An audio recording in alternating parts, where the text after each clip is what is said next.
Hey everybody, welcome back to the show. I am super excited for you to hear today's episode, which is a conversation amongst my very good friend Andrea and I. Andrea is a transformational coach and the founder of SpreadHappy and Shift Happens Global.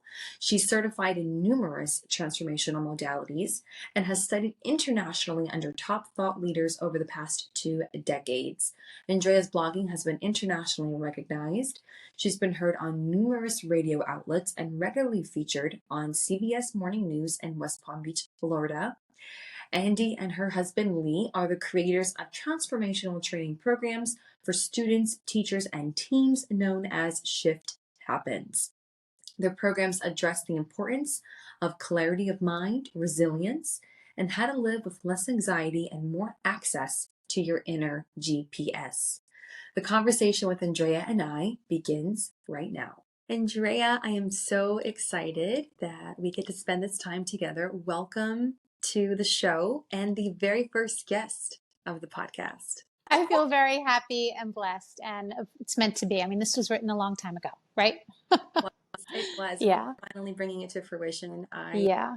Would love to just take a step back and share with people how we met. First, I think it's difficult for people to find quality friends later in life. How do they do that? And then, of course, friends that are so in alignment with where you are and where you're going.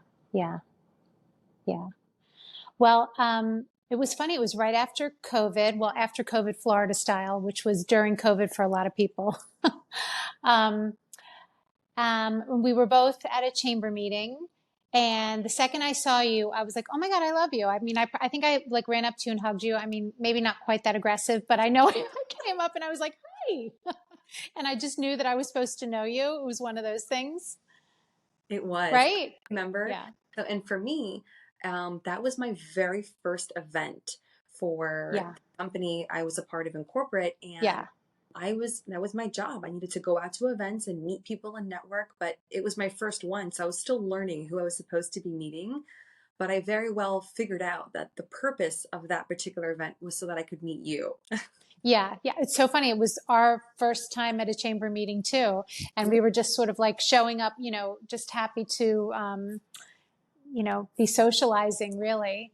So, I didn't know that first event as well with the chamber. Now, it was the first live event since, definitely. Wow. But it really was that instant. So today's chat is really going to be kind of learning more about what you and your amazing husband do together and how it is that you came to be what you do today. I think so many people have an idea or a tug on their heart or on their soul, but really don't know how to put one foot forward and step into that space continuously.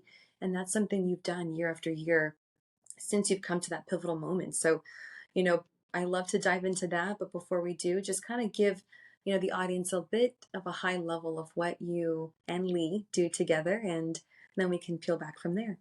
Yeah. Well, we're both coaches and we do what we call transformational coaching because life coaching feels to me like you can kind of just throw a stone and get a life coach. But what we really share is the foundational understanding of who we are, how we actually work as human beings, but really from a psychological standpoint, what is behind our psychology? Because when you understand what is fueling the psychology, the physics behind your psychology, it takes the pressure off of your of the way you show up in the world. Meaning, it takes the pressure off of the world having to be different in order for you to be okay, because you get to see that naturally you are okay, that foundationally you are okay, that fundamentally you are okay. When you have that understanding of how this actually works, you realize that you don't have to become so reactive, and that what's going on out there is not nearly as important as what's going on within. So pointing in that direction and sort of showing you the blueprint of how your mind works, to me, is the most important study that you will ever do, because we are here in the world and we want to know how to use what we've got to the best of our ability, and also not get so sort of shut down and so trapped at the mercy of a mind which can be very busy. Mm-hmm. and which can also take things personally and be judgmental and have lots of opinions and things like that, and believe that in order for my world to be okay, those things need to be in alignment with me. And if we function in the world that way, we're always going to be at a disadvantage, and we're always going to be wanting something that, it's really just never going to be enough. It's going to be like a constant rotation of, well, now that that's fixed, that needs to be fixed. It'll just be a constant desire outside of yourself. Right. And you're always, like you said, going to be at the mercy of something outside of you, almost always on Yeah. defense, Yeah. instead of being in that driver's seat, really being in the leadership role in your life. You're Yeah. in the defense, waiting for something Yeah. to happen in order for you to then make your next move. Yeah. Yeah. It's like we're given the keys to, the Rolls Royce, but we don't know how to drive it. I mean, that's really what it is. It's like we have the keys, but we're not aware, or the keys go in the ignition. So, we're, in a sense, we're sort of beating ourselves up, innocently. How would someone recognize the innocence in all of that? Because it's so easy to blame, and we do it all the time without Yeah. ever pausing Yeah. to put It's that into perspective. it's a great question. When you truly realize, and when you realize something, you internalize it, like you realize it. So when you truly realize that we are functioning in a vibrational universe, that like attracts like, that whatever you put out comes back to you. And I'm not saying in a karmatic way, I mean in an energetic way. So whatever is occurring in your life is a mirror for how you're feeling on the inside. So when something is occurring that you don't like, it's not, oh, I need to go fix and change that. That may occur to you once you get in a better state of mind, that something needs to, that there's something that you need to do. But the actual work is internally looking within and seeing that not only are you okay, but raising that vibration. In essence, going back to love, because even the raising the vibration isn't a thing that you're doing. When you go back to love, when you go back to your true center, your true essence, the true understanding that we are made of all that is, that we are an extension of, we are creation, we are an extension of all that is, we can't be anything but okay. We can't be anything but full. So with that fullness, that is what will change the outside. And the way that most of us have it the other way around is we think, well, when the outside changes, then I'll be okay. But when we actually shift from within, which is just really relaxing into our true nature, it's not that we really need to do much other than accept the truth of who we are and get real friendly with that, basically. So when we do that, as a result, the outside world changes. It has to change because everything is a mirror of what's going on within, whether we like it or not. And sometimes I don't always like what's going on. And it's like, oh, okay, that's not you. That's actually me. So, that whole like, oh, it's not you, it's me. It is me. You know what I mean? Yeah. It is. Yeah, absolutely. No, I've come to those realizations Mm-hmm. quite a few times, and most recently as well, where instead of reacting, I'm literally just thinking about, and I'm processing, I'm absorbing, I'm receiving everything that's taking place in that moment, and recognizing, okay, even though I don't like this, I see the truth in it, and I don't need to react or do anything other than just receive it Mm-hmm. and then process how I'd like to move next. Yeah. Yeah. Without judgment, just like, okay, well, this is where we are. What's the best thing that I can do? The best thing that we can always do if we're in a situation that we don't like is go back and don't dissect it. That's the worst thing we can do, because when we tend to want to dissect something when we're in a low state of mind. That's the worst time to do it. The best thing to do is to get yourself in a better place. So maybe that's take a walk, maybe that's go do yoga, maybe that's call your best friend, like whatever it is, to literally raise your vibe, to get yourself in a better state of mind, because in that better state of mind, it may occur to you that there is something to do. Maybe like leave a job, maybe like, get a different job, maybe, reach out to somebody, whatever it is. But in that low state of mind, we're going to be coming from a doing, from a very pushed stress state. But from an open state of mind, it's going to come from wisdom, right? It's going to come from all that is. You're literally going to be channeling your next step. Yeah. I think most people would find it very difficult to resist the action of when Mm-hmm. they're in that low state of mind, because you're also very scarce in the sense of you feel like you have to do something. And you almost feel like if you don't do something, you're doing yourself a disservice. There's, I don't know, people, I don't know, I find myself in that place sometimes where you almost feel like rushed to make a decision Yeah. or rushed to Yeah. have to do something in that moment. Yeah. The greatest advice that I was ever given by a colleague of mine when I was in a really crazy, for me, it felt like a big decision that I had to make very quickly. And I remember she just said to me, get quiet. And I was like, oh, that really is the answer for everything. Mm-hmm. Just get quiet, because the answers are not going to come from the noise. The answers are going to come from the quiet. That's right. They're going to come from within, from the quiet. Yeah. I've found now that, as you know, I'm a new mom. I've had to learn how to find that quiet time with my new life now as a mom. And at Yeah. first it was kind of difficult. It really was non-existent. And then I started getting more comfortable and confident, and how to, really make the most out of my time. And now it's become part of my daily routine that when I'm putting him to sleep, instead of being on my phone, I leave the phone in another room, and that's my quiet time with him as he's falling asleep. And then I'll stay there for an extra 20 minutes or so and just have my eyes closed. And I'm meditating, honestly. Mm-hmm.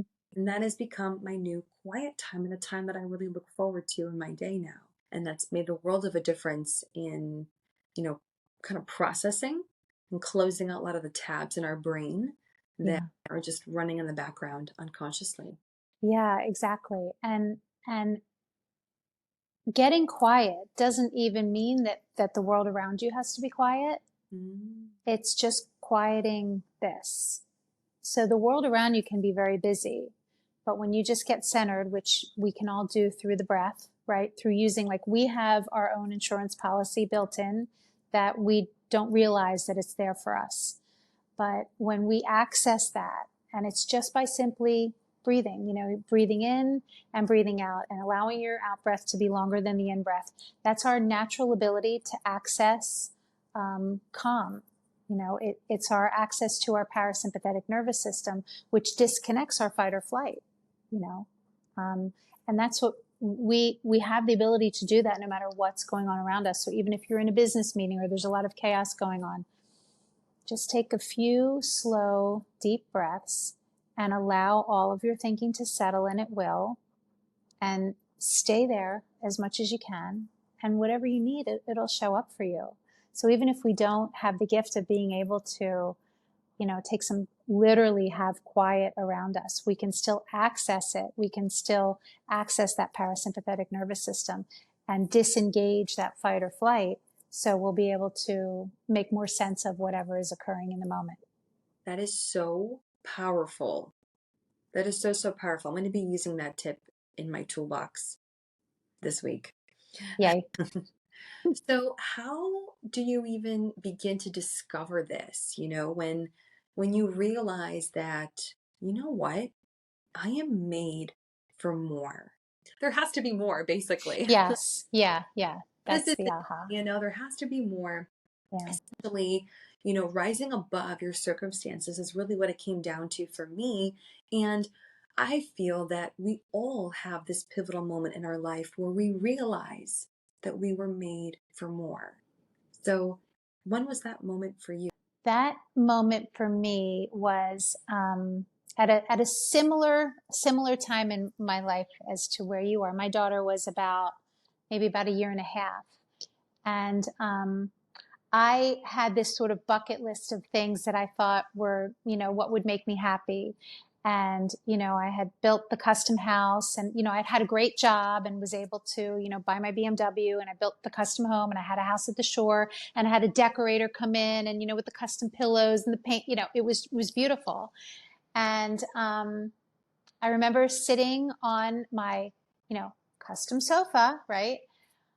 And beautiful, healthy baby girl, everything I could want, And I was on the phone with my friend Kim, I'll never forget.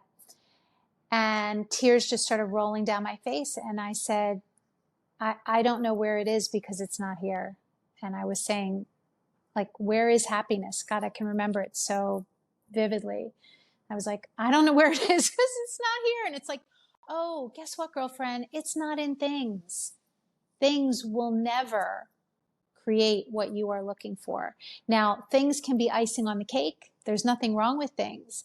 But imagine the joy you will get from things when you have that peace and happiness from within. So that was my pivotal moment of it's not out there. And I remember someone had given me a book, and I don't remember if it was right before or right after, called Many Lives, Many Masters by Brian Weiss, which is essentially about reincarnation. But what I heard and felt so deeply in the book is that in the end, we're love. We're here to love. That's the whole gig. The whole gig is love. And that resonated so deeply with me. I knew it was true. I was like, it was one of those things that I always knew was true, but I didn't know that it really was true, but it always felt very true and real to me. So that was a pivotal moment for me. And then I remember watching American Idol when it was like, first came on a long time ago. And there was a Coca-Cola commercial at the end, and it said, at the end, I think it said like, choose happiness or something about happiness. And I was like, oh, that's it. Spread happy. That's what I want to do. I want to spread happy. It was like, what does that mean? But I didn't care. I just ran upstairs, grabbed my computer, went on GoDaddy, bought the domain, and started writing. What does that mean to me?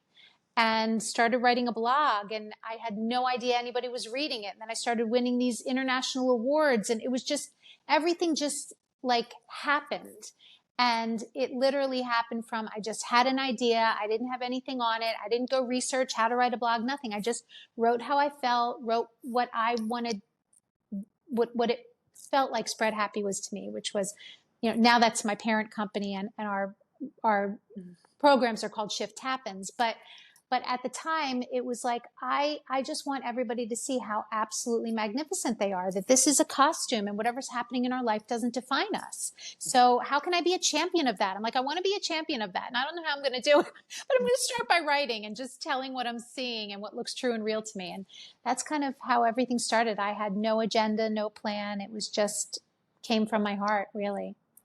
I love that story so much, and how it was all within you all along. Mm-hmm. It just needed, the right circumstance to extract it and say, Yeah. you know what? No, this is what's important. And I cannot turn my cheek. I can't look away. I Yeah. have to do this. And it just felt, That was it.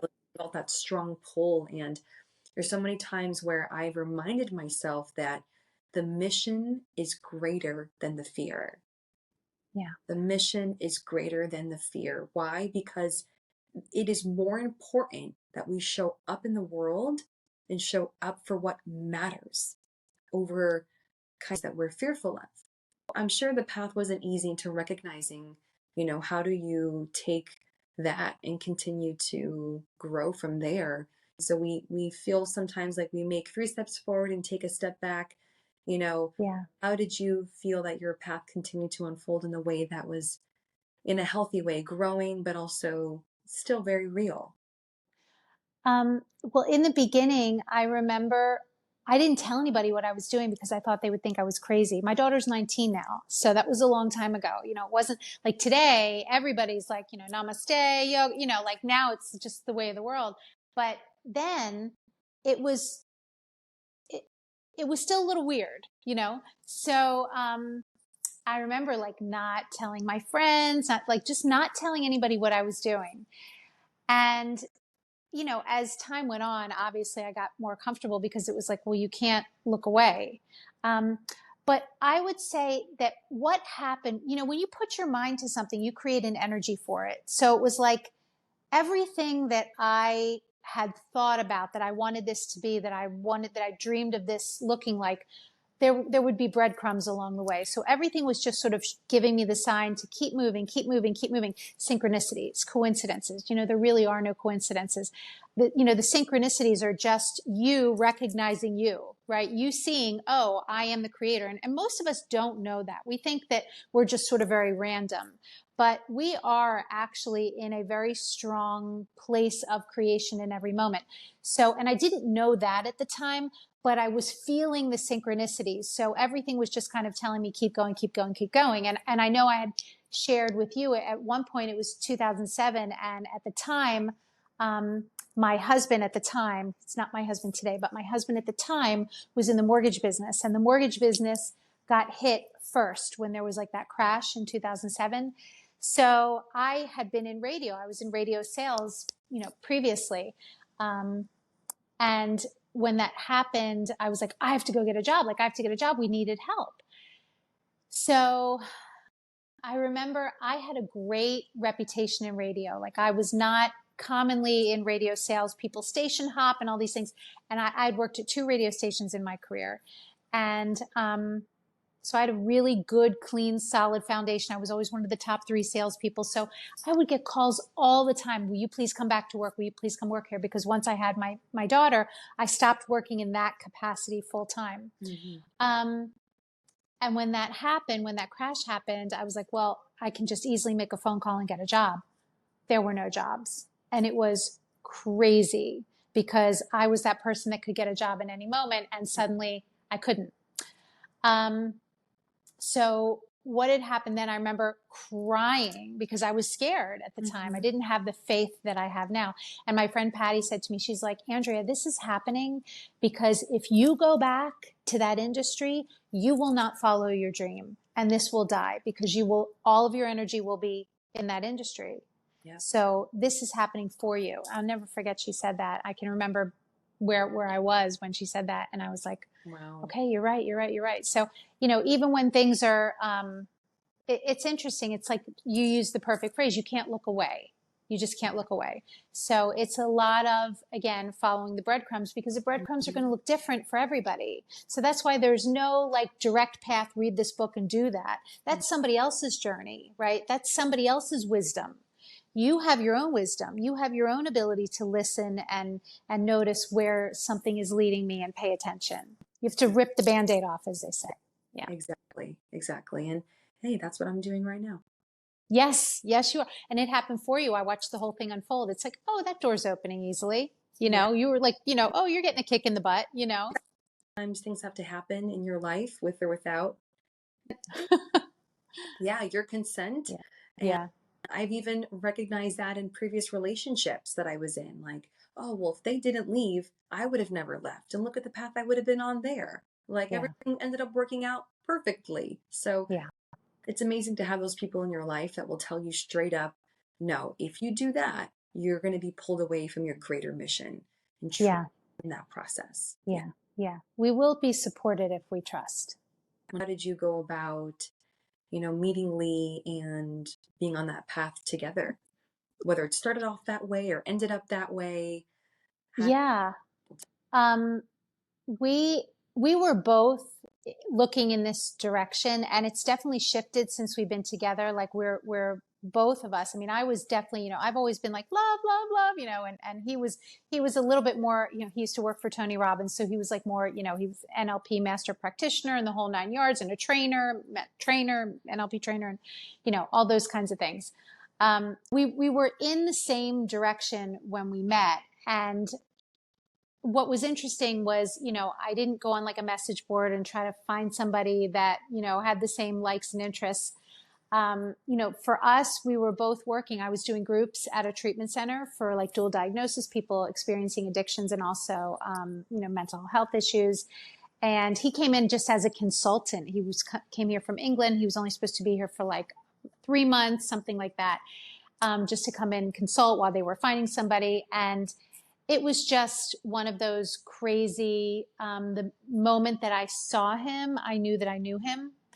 Mm-hmm. And I knew enough to know, because it was crazy. I was literally like just separated. But I knew enough to know that I could mess it up by getting into logic, because logic would say, you're just getting out of a relationship. What the heck are you doing? I knew to just let it ride, because I knew that my mind, which is full of conditions and judgments and, and data from our past, right? Mm-hmm. I knew that my mind would not be able to make sense of the situation. So I knew to go here. I knew to go to my heart. And best decision I ever made, because we are not only two peas in a pod, but we're in what we describe as a holy relationship. And for people that are not familiar with ACIM, which is A Course in Miracles, it's the difference between like a holy relationship is where you have actually made a commitment to seeing and growing together regardless of each other's triggers. So a special relationship is what most relationships are. They're contingent on conditions. They're contingent on you have to be a certain way in order for me to be happy. That's what most relationships are based on. So be able to be able to really unpeel with another person, which is going to ask the other person to look at their unpeeling in the most uncomfortable ways, right?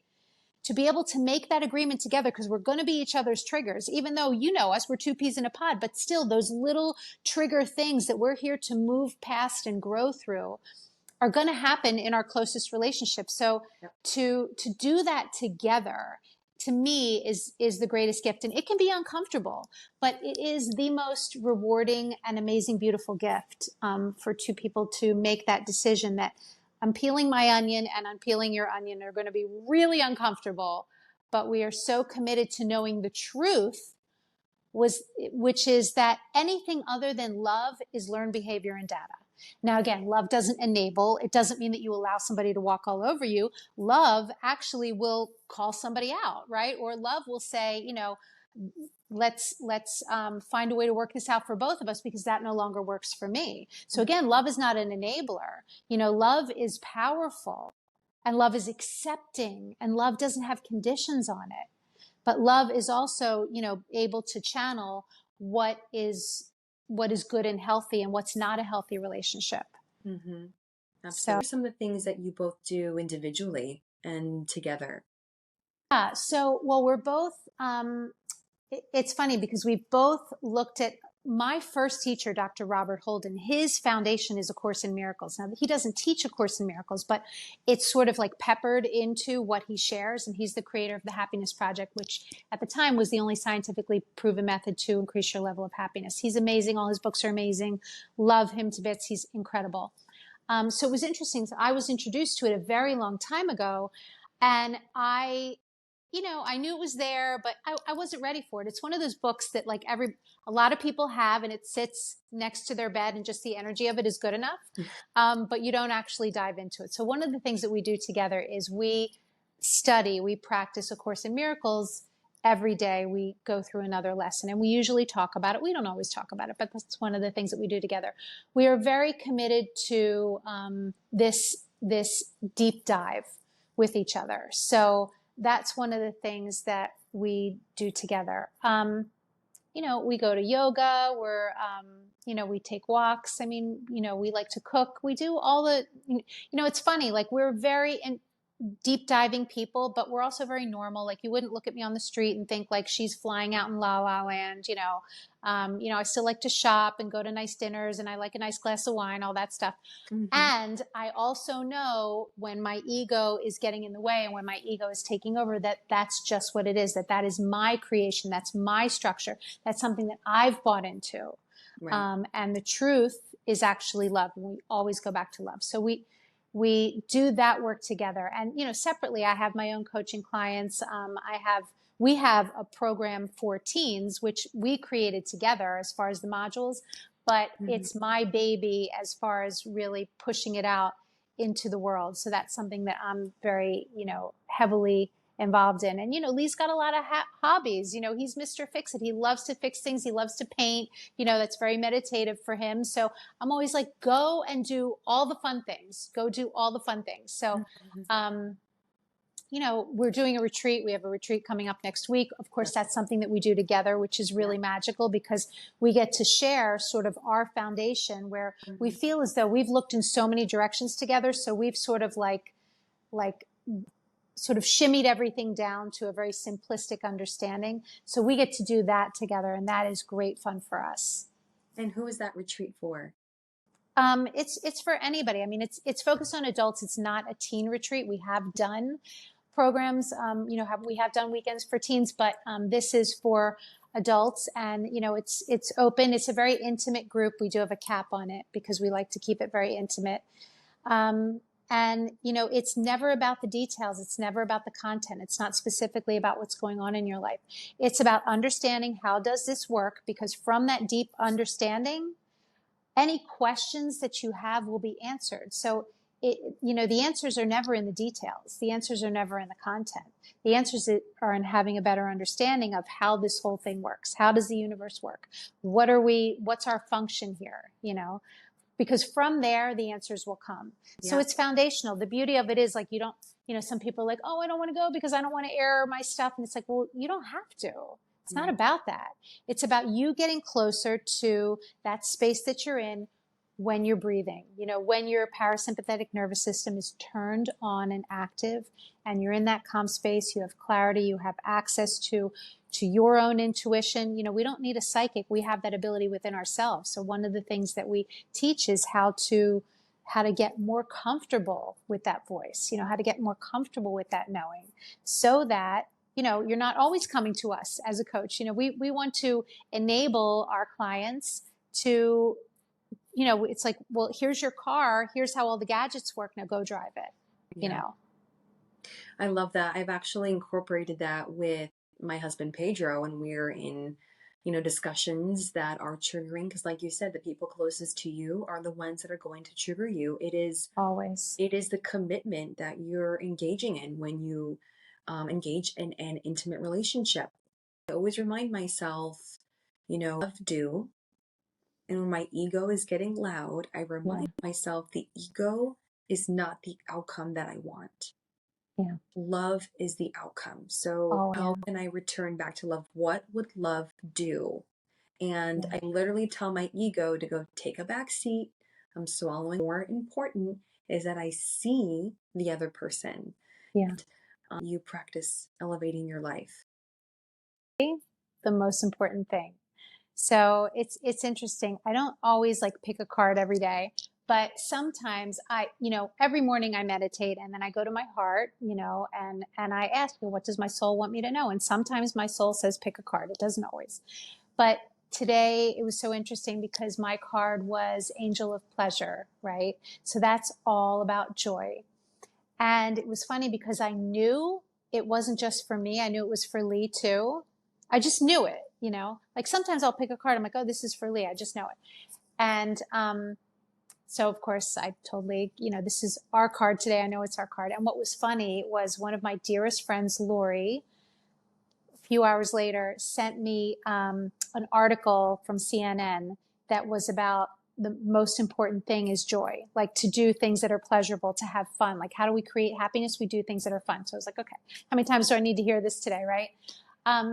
But that to elevate my life is to do things that are joyful. So, like I was saying, Lee loves to fix things. He loves to paint. Like, that's joyful for him. So go and do it. Lee loves to read. He is the biggest bookworm I've ever met in my entire life. He is so happy with a book. Go read that book. We love to cook together. Those are such fun things. I love yoga. I'm there every day. I love my yoga people. I love going out with my yoga girls. We love to go to the beach. We have like a little beach membership so that we can just hop on there. We don't have to schlep our chairs. All we do is bring our little towel and the chairs are there. That's really important to us. That's really fun. That brings us joy. So things, say yes to life. That's the biggest thing. It's about saying yes to life. We were invited to go see Bruce Springsteen in New York, and, it sounded like, what? I'm just going to hop on a plane and yes. Yeah. Yes, you are. Because you were invited by two amazing, lovely people who you love. Yeah. So you're going to go. Like, it's saying yes to the world. I used to have a lot of restrictions, a lot of, I can't do that because. So we've, as much as we possibly can, you can't always say yes to everything, but as much as you can, make sure that joy is a focal point for you in your life. So even if it's work, find something joyful in work. Maybe it's your coworker who you guys, share. Like, a lot of times, I have a certain friend that I'm always sending like funny little videos to, because like we like the same comedians. So something will come up. I will always send it to her. Those little things are joyful. It doesn't have to be a big giant going on a trip. It can be that walk in the morning for me is so much fun, or going to yoga is so much fun, or, making sure I spend time with my girlfriends is so much fun. Like, how can you elevating your life? Remember, everything is vibration. So the better you feel, the better you feel. So you want to be in that space. I love music. I'm always listening to music. I just made a playlist for our retreat. I'm like, oh my God, these people are going to think I'm, nuts over Justin Timberlake. I am, like I just put all my favorite songs. I'm like, I don't care if they date me, because there's like a lot of songs from like, the 80s or whatever. And I'm like, this is fun for me. I love music. It's a huge pick me up. So it's bringing more joy. I love flowers. I always make sure that I have fresh flowers in my house. Like, as silly as it sounds, do things that feel good and bring you joy, because when you're in that state, you'll get those hits because you'll be clear-minded of what is the next step for me? Like, what am I here to do? What is important for me? You won't get it in a very stressed mindset. It just won't happen. Yeah, no, it won't. And I think a lot of people will not give themselves what they need because they're stressed Right. or Yeah. too much going on, or the list goes on and on of why they can't, or why now isn't a good time. Yes. Tomorrow, can people follow you, connect with you? How can people work with you? I know you work with a variety of teens to adults. How can people connect with you? Our website is shifthappens.global, and we're Shift Happens Global on Instagram and Shift Happens on Facebook. And if you go to our website, we have an awesome, really fun download. It's called the Atomic Happiness Toolkit, and it's got meditations in there, and it's got this beautiful ebook of like some of my blogs that I won awards for, and just great little reminder videos, like very short clips, but great relationship reminders and just ways to be in the world with less stress and more engagement. So that you can just go to our website, shifthappens.global, and download that. And that's really fun. It's free, and it gives you like a journal with a morning and evening routine, because that's another thing. Like, we get in our heads so much, and we want to remember, like, whatever we are thinking, whatever we're polluting our minds with before we go to bed, we want it to be really, really, really, really good. So one of the things a gift that we give, and it's like a fillable journal, so you don't even have to print it out, is a morning and an evening routine, because it's really important, that sandwich. So you want to go to bed thinking of what went well today, what worked for me today. Not, oh, I didn't say the right thing, I didn't do the right thing. All that gets us into trouble, and it keeps us in a very stressed state.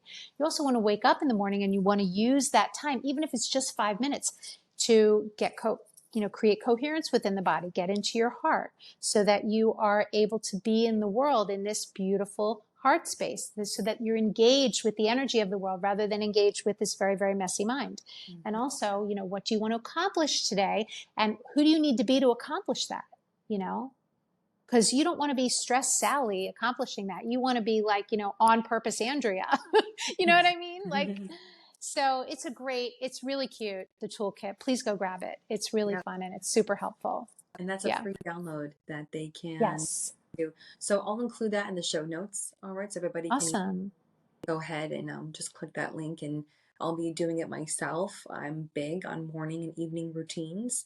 Thank you so much. I really love our conversation here, and I can't wait for the next one. Me too. We've got so much more to talk about. Yes, we do. Yeah. Yeah. Till next time. Thank you for listening to the Elevate Your Life podcast. I hope it gave you exactly what you were looking for, a place to learn, grow, and laugh. If you enjoyed this episode, share it with a friend you know would love it too, and leave us an honest review. Until next time, be sure to subscribe and follow us on Instagram to connect with me and our community at Elevate Your Life Podcast. Have an amazing day, and remember, you got this.